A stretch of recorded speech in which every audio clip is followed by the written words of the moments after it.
Thank you for that. So first off, this talk has the focus of the end-user privacy, but I'm going to go through the techniques that are not only available to the governments, but also to any individual out there, especially in this audience, and how to presumably protect yourself against these measurements. So, ETSI. ETSI is a European standard organization doing standards for telecom communication. And the ETSI standards has a subgroup called LE, lawful interception. Now, this standard is not classified, but made secret. But during its work phase, it's not classified yet, so it's unclassified documents being published on the domain eu.sabotage.org, and you can download them and you can read up on how lawful interception actually works. So I did. And it's divided into some interesting elements that you care for as a lawful interceptor. And the elements are IMSI, IMEI, MSI, ISDN, and the time. So you're looking for correlation over time, what's going on. You're looking for IMSI, which is the ID of the SIM card. The IMEI, which is the ID of the phone. MSI, ISDN, which is your phone number. And all of these different can be used for a regular lawful interception lookup. Most common, I think, would be the MSI, ISDN. But there is exceptions to that. If you see an ongoing pattern of a number changing, for instance, the famous pattern of drug dealers switching SIM cards all the time, you would want to track the email instead. So email, phone, IMSI, SIM card. The email is a 15-digit number which uniquely identifies the phone and determines this is the phone's identity, and the IMSI is the number identifying the SIM card, and once the SIM card is registered to an operator, the phone is supplied to the SIM card. Or not supplied to the SIM card, but actually associated on the operator's side. Okay, and from the GSM numbering plan, it picks the correct number. So, the IMSI lookup is sort of, the IMSI is sort of a field that is interesting to be able to collect if you want to track a certain phone, because this is something that ends up in databases, it ends up in logs. I'm going to show you some of those databases and logs in a moment.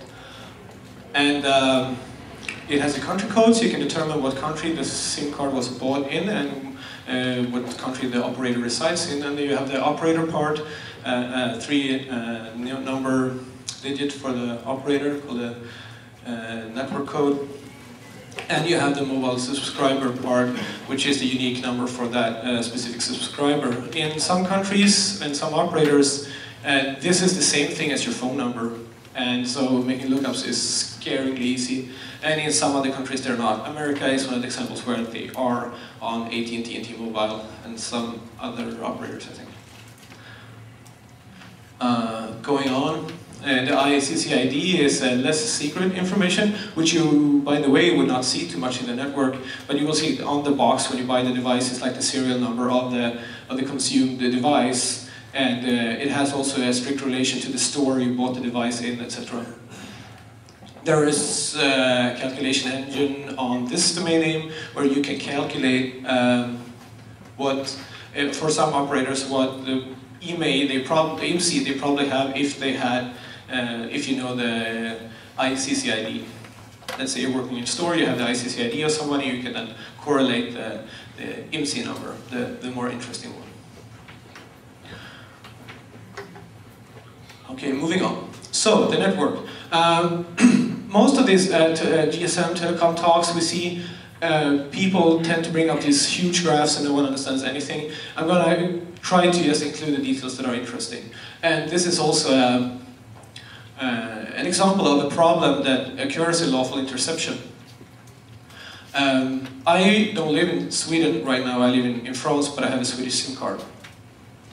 That means that when I send a text message to my friend or girlfriend inside of France, still having or actually getting a text message from a friend in France. There will be a lookup made from my phone number, it will be a lookup to my operator, making sure I'm okay, I'm this person, and the message is delivered through the SMS GMSC of the country. That means that the SMS is delivered this way. It's all in France all the time, which means that the local interception agencies in Sweden do not have the ability to read the text message. And this is a problem that was identified by Nokia back in '99 and nothing happened. Up until recently there has been a discussion of a solution to this. So this is, for criminals, this is sort of a safe haven, or for people who wants to have sort of privacy, this is a safe haven of actually being tracked by your home agency. However, your phone calls are still tapped as usual. But there is a proposal of a new standard, and I may have misunderstood this, but the standard is not done yet. So the idea of the standard is to create a SMSC proxy, called the SMSC-B GMSC proxy. In this map, you add another proxy in the home vendor network, the operator network, and this home vendor verifies and delivers the message lastly to the person, and this way the lawful interceptors can also actually fetch your message and collect it accordingly. Now, there is something I really appreciate with this, and it's coming up next. So, this may sound strange from a privacy perspective, saying that, oh, it would be so nice if my home agency would be able to track me, but check this. There is another way of tracking phones, and it's called HLR lookups. They will give you, by sending a text message to you called an SMS submit message, I will get back to the SMS center the name of the MSC, remember this map, or actually this map, the name of the GMSC, this one, that's going to deliver the message. This way, anyone with access to an SMS center can get the ID of this MSC in your network, and this correlates to precision. And I'm going to show you a map of how it does that. So, adding a proxy that is always in the same place will always return the same ID and not a position. So this is how the new standard actually could propose more privacy. I should have a laser pointer, I can. Okay, so you can make lookups. It looks like this. If you use Google Maps as a front end. Awesome. I have a laser pointer. That doesn't work. It does work, but it's super weak. Okay, anyway.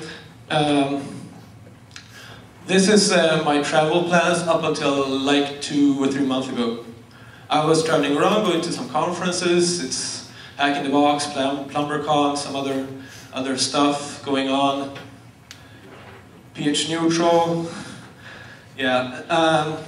My home base is in France, which was took a lot of time. So this is a data lookup using routermessaging.com, and this is the MSCs in this menu here, or in this column here. This is the time. Oh, thank you for taking photos right now. You have the slides, they're already have now. So, and here's the country and the city where I'm in. And this database with these last columns, you have to build yourself by actually traveling. So that's what I'm doing. I'm traveling and my friends are paying for the lookups. And 4 times a day, my phone is being polled for its position. I never see this. The message is never received because it's just the submitting of the message, not the delivery of the message. And this technique has been covered on the CCC back in 2008. But it could be the end of this to actually add a proxy that would always deliver the same in this column, the same GMSC, and this way my position would be private again. And there is more ways of dumping position. You all heard of triangulation and other things. And recently, or this year, I think there was a robbery in Sweden where they had some helicopters landing on the roof of the house, and some guys temporarily got away with a lot of money. And they were tracked down because of so-called visitor location dumps, or masked dumps. something, there is no proper word for it. It means that you take this Oracle database of the position of phones and you can start correlating what phones have been where.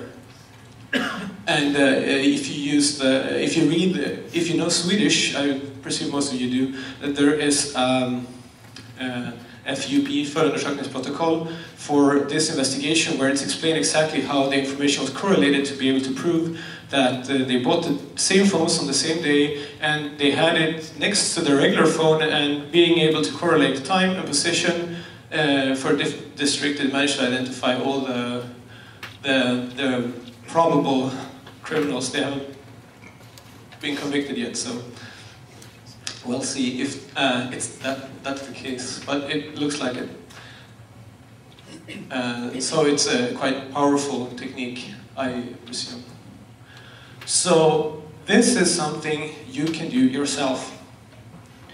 Now, using a Nokia 3310 or the Osmocom BB project, you know the Osmocom BB project? Yeah. No, okay. This is the most awesome thing. So Osmocom BB is a open source baseband firmware. A firmware written in C, easy to read, even easier than the Linux kernel.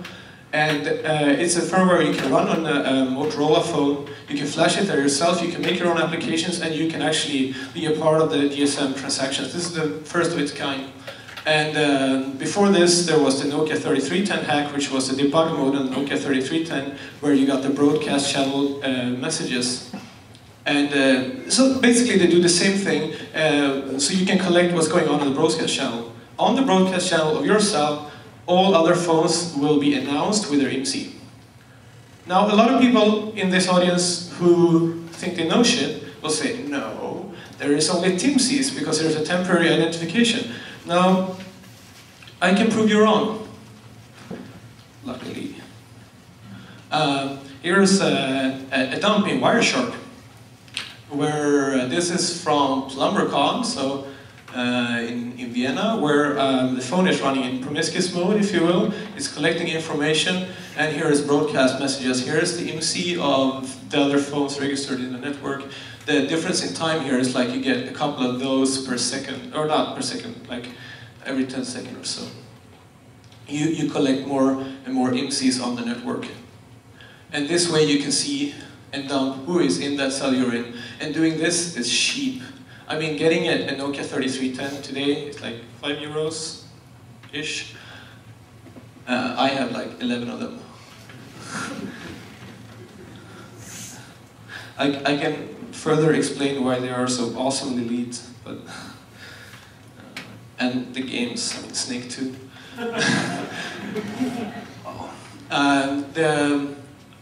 There was a talk last CCC where Dieter Spar used the Osmocom BB to jam a network by allocating all the speaking channels, or actually allocating all the resource channels, which he did by doing a binary patch. A quite awesome hack, and what he did was jam an entire cell and no one could speak or do anything with it. I have this idea that if you allocate all the possible IMSIs and you fill up the database, all phones have to re-register, and this way you'll get all the IMSIs instantly dropped to the broadcast shell. Well, I guess that's coming. So, IMSIs and emails. So some people, take the drug dealer example. You have some person who is changing SIM cards all the time, so the IMSI is changing, but the email stays the same, and in the database it's easy to correlate. Okay, he switched SIM card again, yay. And they managed to still track him down. Now, changing email is very much possible, and especially on the Nokia 3310 that also has Snake 2. During using the Rollis cracker, there is one free software called Knocklin. You can do it if you have the Dejon cable. It's a cable you can build yourself for a parallel port, connected to the phone, and you can change the email number for virtually free. And you can also change the email number to an already used number. Now, this has questionable legality in different countries, and I don't know if this is actually legal in Sweden anymore, but I know it used to be. And this way, switching SIM cards it's a good idea to also switch this number because it is virtually the same thing as buying a new phone. So, if you want to start, the SIM cards have security settings on it that actually tells the phone to do stuff. So triangulating a phone is hard because the signal from a phone is weak. So there is a field called scan mode on the SIM card which can be turned on or off from the operator side. So the operator tells the phone, turn scan mode on, and it will try to, it stabilizes on one frequency and it sends a lot of signal. And this way it's easier to triangulate the phone. Now you can actually see this when it happens to you. If someone is triangulating the phone, you can see when it happens, and if you have cracked the secret key of the SIM card, the key, you can turn it on or off again yourself. And cracking the key works on older SIM cards, not on newer so much. And what you do is, it's the same thing I'm going to explain later with a MyFair Classic attack. It's a SIM card is a smart card, and the authentication is based on a challenge response that gives you something random and you reply to it.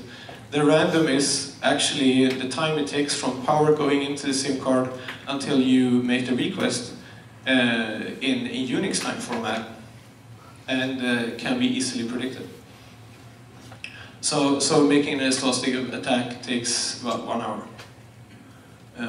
And once you've done that, you can clone the SIM card. So this is the crack of a card. The screen is too small. But yeah, you get the key, you crack it, you write it to another card, called a wafer card. This is what it looks like when it's being cracked. Okay, and you write it, the copy to a wafer card, which is essentially a gold card.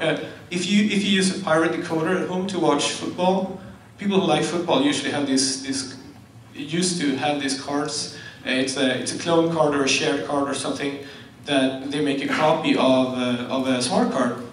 And so the card is actually a Atmel. Should be a slide showing this. Oh, there you go. It's an Atmel chip or PIC, and you can write to it and write a sort of fake SIM card to it. And then on the new card you can set any bit any way you want. Okay, there is another way of extracting the key, and that's asking the operator, give me the key, please. And there's also a lawful process to do this, and you will get the key out, and this way someone can make a clone of your SIM card. Cloning the SIM card means also being able to be the same person. To receive phone calls, listen to voicemail, send fake text messages, and actually bill the other guy. Now that's criminal, except if you're lawful.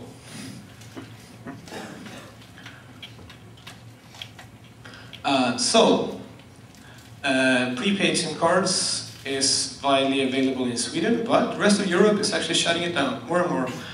Germany, there's still available, but it's closing. Denmark is trying to close it down. The ability to anonymously buy a prepaid SIM card. And the reason for this should be that it's easier to track criminals if you have a registerable names or something.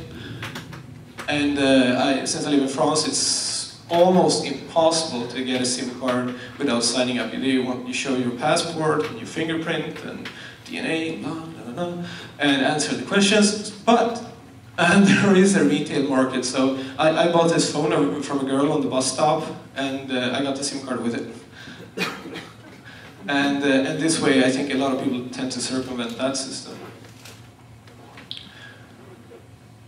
Okay, Italy is also one of the countries where you have that issue. So, okay, I swiftly cover the anonymity of prepaid SIM cards, which is not so easy to relate to yourself. The next, how's it going with the time? Oh, it's fine. The next step here in terms of hacking the phone is actually flashing the phone for you. Now, there has been loads of different talks on how to flash a phone remotely and how to flash someone else's phone, etc. The most famous story, I think, is the Arab Emirates. There was an affair where they tried to patch Blackberries remotely, because Blackberries had some kind of proxy or VPN with the email going to Canada instead of going through the regular ISPs. And they didn't like that because that means you can't read their emails. So they sent a binary patch to the phones that crashed them instead of doing what it was supposed to, which was to redirect the emails and messages through another gateway. I think it ate up all the battery because Okay, it ate the battery. There was a problem.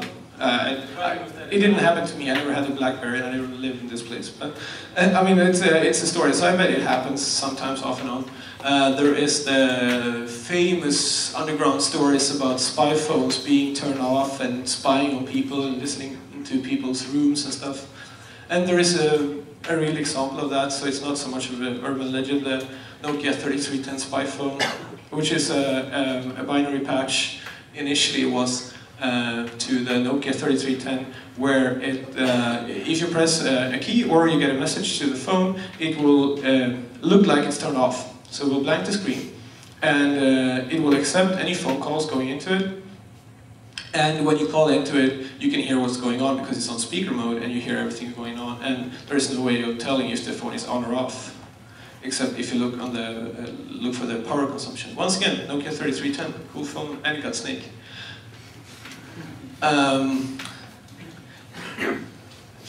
Yeah, it's just yet another flasher. I've totally dug way too deep into flashing phones, and I started looking for a way of tracking the firmware size and checksums of the firmware to see if they're modified on the fly, and it never happened to me, so it was just conspiracy type of activity.